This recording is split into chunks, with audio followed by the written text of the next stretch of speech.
I got sorry for the delay. We'll get started here with TyTy in Washington. Go ahead and submit those questions. Gary Tiffany, go ahead. Yeah, TyTy, Davion was just on here and somebody asked him about comparing you and Xavier. And he said one of the things that marked your game was your patience, kind of letting it, taking advantage of what's going on. I'm wondering what that's a product of, because sometimes freshmen can, be in a hurry.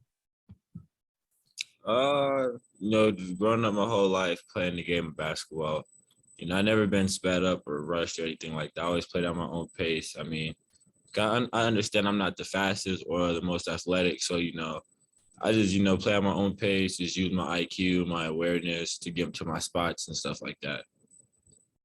And I wondered too, you made your first shot at Vandy, and I think you've made your first shot at several games in a row now. What is that just a coincidental thing? You know what I mean? That have significance to you? No, I mean, whenever I make my first shot, I feel like it's always gonna be a good day for me. I just stay in the gym, and the shots I shoot the shots I shoot during my workouts and in practice are the same shots I shoot in the game. So I know it's like second nature to me when I'm shooting it. I always think it's gonna go in. Thanks. Colin Tucker, go ahead. Yeah, TyTy, you talk about playing at your own pace and sort of playing within yourself, playing within the team. How much easier is that to do when you're surrounded by four guys pretty much at all times, or most of the time, who understand college basketball, who've played a bunch of college basketball? They're going to be in the right spots and sort of do the right things. How much of all those veteran guys around you allowed you to play this way? It's good. I mean, like you said, I play with a lot of vets, so they all know the tricks and the trade to the game. They know how to play. They've been in college, so they all know what to expect and all that. So when I'm playing the way I'm playing, they just encourage me to continue to be who I am, continue to be myself, and at the end of the day, they just want me to help us get to a win. Nick Rouse, we'll go to you next. Those vets, they played in a lot of big games, big time environments. This might be your first big game environment against a rival. What have you thought about that? How have you played out this game in your head? And I guess, what are you looking forward to?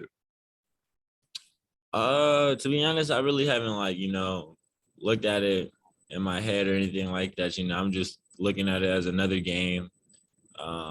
I know when it comes Saturday, when we finally get onto the court to warm up and stuff, then that's I'm gonna be really okay, this is a rivalry game. But until then, I'm just looking at it as another game, continue to worry about myself and our team and how we're gonna get better. And I just feel like on Saturday, when we come out, if everything goes good, we should be able to take care of business. Gary Tiffany, we'll go back to you. TyTy, Tennessee's won the last two times they've played at Kentucky, and teams don't win 3 in a row at Kentucky very often. How motivating is that to prevent that kind of history? It's very motivating. First of all, it's our home court, so we always want to defend that with pride. This is where we pretty much, we would to go to sleep in the gym. This would be the gym we would sleep in. So it's this is our home. We got to protect our home at all costs. So we're gonna do everything we can in our power to come out with the win. And I know this may sound a little silly, I don't know, but TyTy, your first name is actually Tyrone. How did you get the nickname TyTy? I got it from, I believe, one of my aunties and my mom. It's I didn't want to be called TJ, so it was just Ty is the first syllable in my name, and it's I'm a junior because my dad's name is also Tyrone, so they just doubled it up and came with TyTy. Yeah, thanks. No problem. John Hale, we'll go to you next.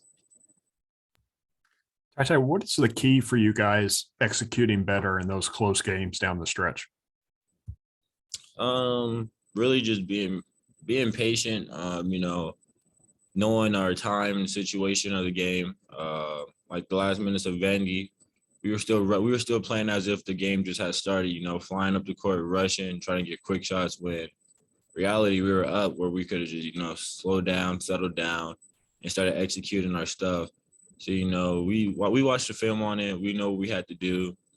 So we know going forward that some things gonna have to change for us when we're in big moments like that. John Clay, go ahead. TyTy, how well do you know Kennedy Chandler, and what kind of player does he, when you watch him, what kind of player do you think he is? I've known Kennedy since like the 6th grade or something like that. He's a really good dude, really good basketball player. He's very fast and shifty. He knows how to use his gears. So I know him coming in on Saturday, he's gonna try to give us his all so he could get his team to win. I'm pretty sure they're looking at it like, it's Kentucky, like who doesn't want to beat Kentucky at the end of the day? So it's just like, him and his guys are gonna probably come up with their best plan. So we got to make sure we're ready for that and we respond. If not, we'll be the aggressors. Any other additional questions for TyTy? Tyler Thompson? Hey, TyTy. My nickname is TyTy too, so it's a great one. Don't be ashamed of it. Got you. Chin Coleman was saying something about how he'd like to see Kentucky play a 4-guard lineup. What do you think about that? We don't really know until you try. So it's just like, I know like if we do a 4-guard lineup, I know we're still gonna be fine because at the end of the day, it's like we always have the next man up mentality. So it's like anybody's number could get called on any given night. And once your number gets called, not only the coaching staff, but us players who are like all expected for everybody to come in right away and, produce, like give us production in some type of form, whether that's scoring, rebounding, or something of that nature. So it's like, we're not going to like, whatever the coaches decide to do, we won't question them because at the end of the day, we're the players and we know the coaches have our best interests. So they're going to do what they can do to put us in the best positions to get a win. Last call for TyTy. Kyle, back to you. TyTy, what do you think has been the most valuable thing you've gotten out of this time where you kind of had to be the guy running the offense, whenever Severe comes back? What do you think you've gained from it the most? Probably I would say I gained a little more confidence, gained my teammates confidence, my coaches confidence. So really just, I gained confidence from it, in all types of form. My teammates were telling me, we can practice, like, you're like, even though you're a freshman, like you still have a say so on this team, you're one of our guys. So if you ever have to say something, just tell us and we're gonna do it. And just having the coaches there, always motivated me to be a leader and stuff like that, because they understand, like, if I'm being a leader, the team will still listen and everything, no matter how young I am.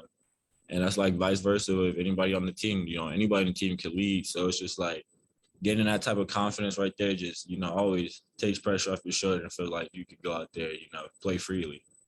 Were you less comfortable maybe speaking up or taking charge before these couple games where you kind of had to? You think this like kind of unlocked you a little bit to step forward?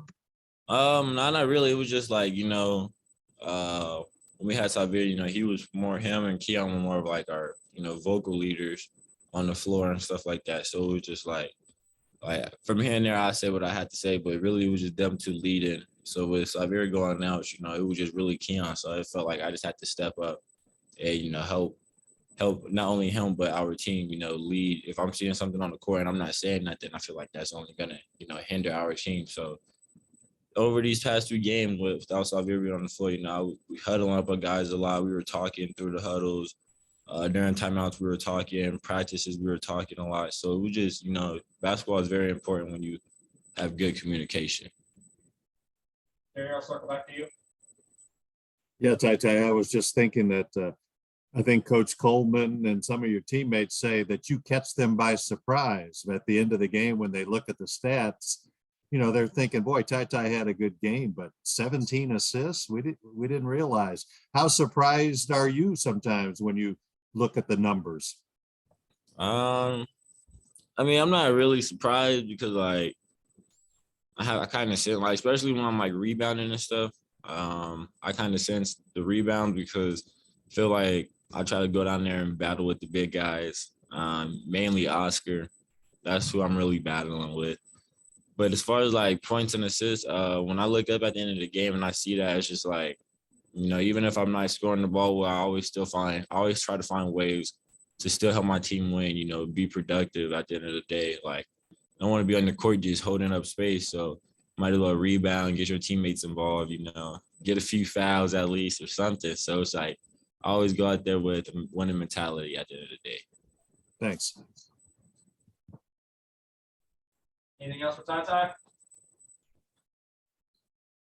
All right, guys, give us a few minutes and we'll get Coach Cal